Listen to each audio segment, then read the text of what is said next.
Hi everyone, I'm Nidhi and welcome back to my channel. आज का जो video है वो बहुत ही स्पेशल है, इसलिए स्पेशल है क्योंकि वो हमारे पर्सनल एक्सपीरियंसेस पे बेस्ड है, हमारे मतलब me and my husband as a couple. और मैं ये वीडियो इसलिए बना रही हूँ because I actually really want couples to see it and especially women to see it. Women are already assuming a leadership role when it comes to household finance, लेकिन मैं ये चाहती हूँ कि इस वीडियो को देखकर और बहुत से लोग मोटिवेट हों and women start assuming a front role or a leadership role when it comes to finances at home. मैं इस वीडियो में वो सब फाइनेंशियल टिप्स या वो फाइनेंशियल स्ट्रैटेजीज प्रेजेंट करूंगी जो हमने एज अ कपल इम्प्लीमेंट की अपनी लाइफ में and which have proven worthwhile for us. वो बहुत रेलेवेंट है और इसलिए भी रेलेवेंट है क्योंकि 2020 हुआ एंड 2020 में पैंडेमिक हुआ और उसके आफ्टर इफेक्ट बहुत सारे लोगों पे पड़े in terms of job losses, in terms of reduction of incomes. So, and of course, responsibilities don't end. It's only the income flows that might have reduced or ended. The first decision that we both took was let go of our credit cards. हम दोनों के पास credit cards थे, शादी के पहले भी थे और शादी के 1 साल तक थे, and then ग्रेजुअली हम दोनों ने अपने क्रेडिट कार्ड्स को लेट गो कर दिया। First he did it and then I did it. होता क्या है कि क्रेडिट कार्ड्स जो होते हैं उन पे इंटरेस्ट तो बहुत हाई होता है and knowingly unknowingly we tend to spend a lot through credit cards. So basically they give you nothing except outflow of income and sometimes, in fact I think most of the times it's not really required. जब आप consciously purchases करते हो तो आपको realise होगा कि बहुत सी चीजें हम ऐसी खरीदते हैं जो जिनकी हमें जरूरत नहीं है। So letting go of credit cards was the wisest decision we took और उसके बाद से हम लोगों ने कभी भी किसी भी क्रेडिट कार्ड को अपनी लाइफ में एंटरटेन नहीं किया। The doors are permanently closed for those cards. जो सेकंड डिसीजन हम लोगों ने लिया और कॉन्शियसली लिया और उसको अपनी फाइनेंशियल प्रायोरिटी बना लिया was to let go of loans. हमारी लाइफ में 2 लोन्स थे, one was car loan and another was the home loan when we got married. तो हम लोगों ने कॉन्शियसली डिसाइड किया कि हमारा जो टारगेट है by the beginning of 2020 we have to delete these loans from our life. So we definitely worked on it. हमने सारे लोन्स को पे ऑफ कर दिया तो उससे जो हुआ हमारे ऊपर फाइनेंशियल बर्डन जो था कम हो गया।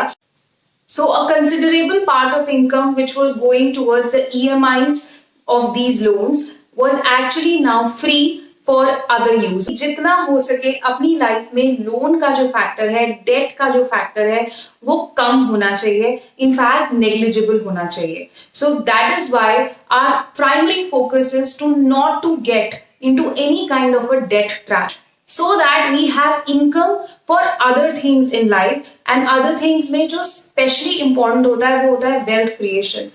आप जो अमाउंट EMI में दे रहे हैं अगर आप उसको इन्वेस्ट करके आगे वेल्थ क्रिएट करने में लगाएंगे that will give you more results। जो तीसरा फंडा है वो सिर्फ मेरा फंडा है, my husband doesn't believe in it though he agrees to it sometimes if I try to push him and convince him into it। वो होता है delayed gratification। For example, we have just started farming and my husband really wanted to invest in this tractor जो help करता है जो weeds होते हैं उनको land से remove करने के लिए, which is a necessary part in agriculture and farming। So, पर मैं इस point of view की थी कि we don't have to invest so much right now just when we have begun in something which is totally new for us। So initially it took time, it took 3 months to actually come to the decision, but yes he also did his research and then we came down to investing in a power weeder which is of much lesser value but gives the same benefits। और अगर कभी और जरूरत होती भी है we can always hire tractor from outside and pay rent for it। So ऐसी बहुत सारी आपकी लाइफ में भी चीजें होंगी जो हमें लगता है कि उस वक्त बहुत नेसेसरी है, होती है, उनकी जरूरत होती है, लेकिन उनके और भी ऑल्टरनेटिव्स होते हैं। ये जरूरी नहीं है that you have to spend lakhs and lakhs in one go for something that can be delayed। as of now. This helps to save money and also create more money out of whatever you have saved. जो चौथा है वो है to create emergency fund. ये हर कोई करता है, like almost everybody, but yeah, this is one of the most important things. लेकिन एक जो लेसन इसमें सीखा है मैंने, ये सीखा है कि हम यूजुअली इमरजेंसी फंड 1 year का रखते हैं, but of late past 3 or 4 months have taught me, have given this realization that emergency fund should actually be kept for another 2 years because times can be uncertain and we all know that. तो 2 साल का emergency fund ये मेरा personal experience है, होना चाहिए.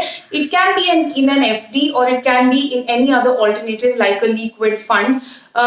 वो सबकी पर्सनल चॉइस होती है, but yes, this is something that I'm going to work upon in future.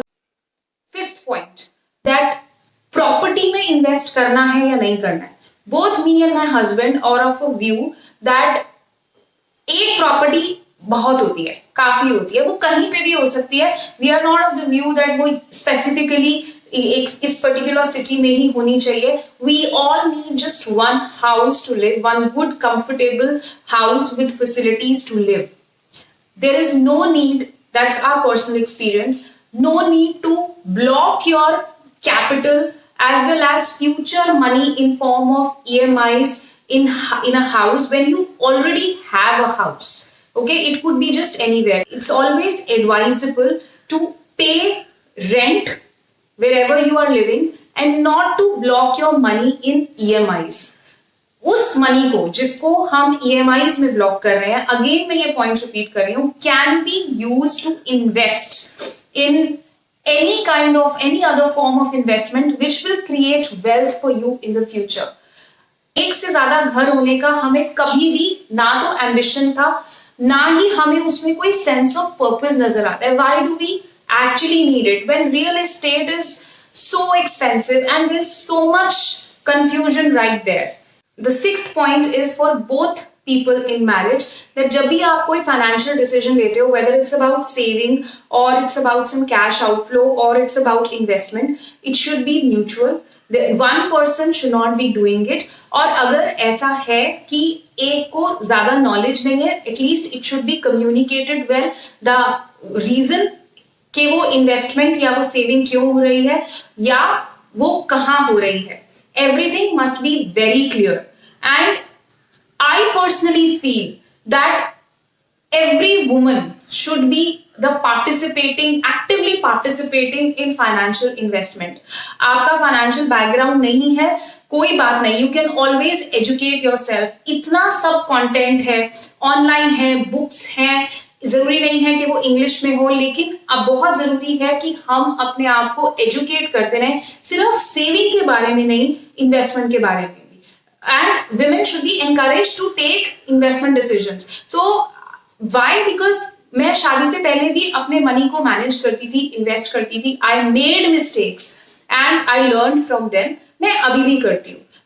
And it is very important because one, आपकी skills बढ़ती हैं. Second, you gain more respect because ultimately you are the one who's taking decisions and you are on the front line and you are leading your family towards financial well-being. एक final जो मुझे advice लगता है वो ये लगता है कि अपने ऑनलाइन जो सोशल मीडिया अकाउंट्स हैं उसमें प्लीज एक्सपर्ट्स को फॉलो कीजिए. जैसे I use mostly Instagram and Twitter, तो मेरे जितने भी ये दोनों अकाउंट्स हैं इसमें मैं वही अकाउंट्स को फॉलो करती हूँ जहां जो मुझे उनके बारे में, उस फील्ड के बारे में बताते हैं जहां मैं कुछ अचीव करना चाहती हूँ. So if it is financial freedom and financial planning, I mostly use Twitter. और ट्विटर में भी मैंने अपने कुछ सिलेक्टेड अकाउंट्स फॉलो करती हूँ मैं, जो मैं कॉन्स्टेंटली जिनसे लर्न करती हूँ और जिनकी लर्निंग्स को मैं अपनी लाइफ में इम्प्लीमेंट करती हूँ. So these were basic things that I have told you about financial planning and all the financial tips and all the things that we do as a couple. If you have something to share with me or you want me to share more around this topic, then you just let me know in the comment section. I would be really happy अगर मुझे आपसे भी advices मिलते हैं कि आप क्या वो छोटी छोटी चीज करते हैं for your financial well-being.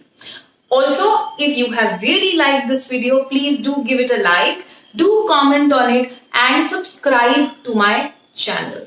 Thank you for watching my video.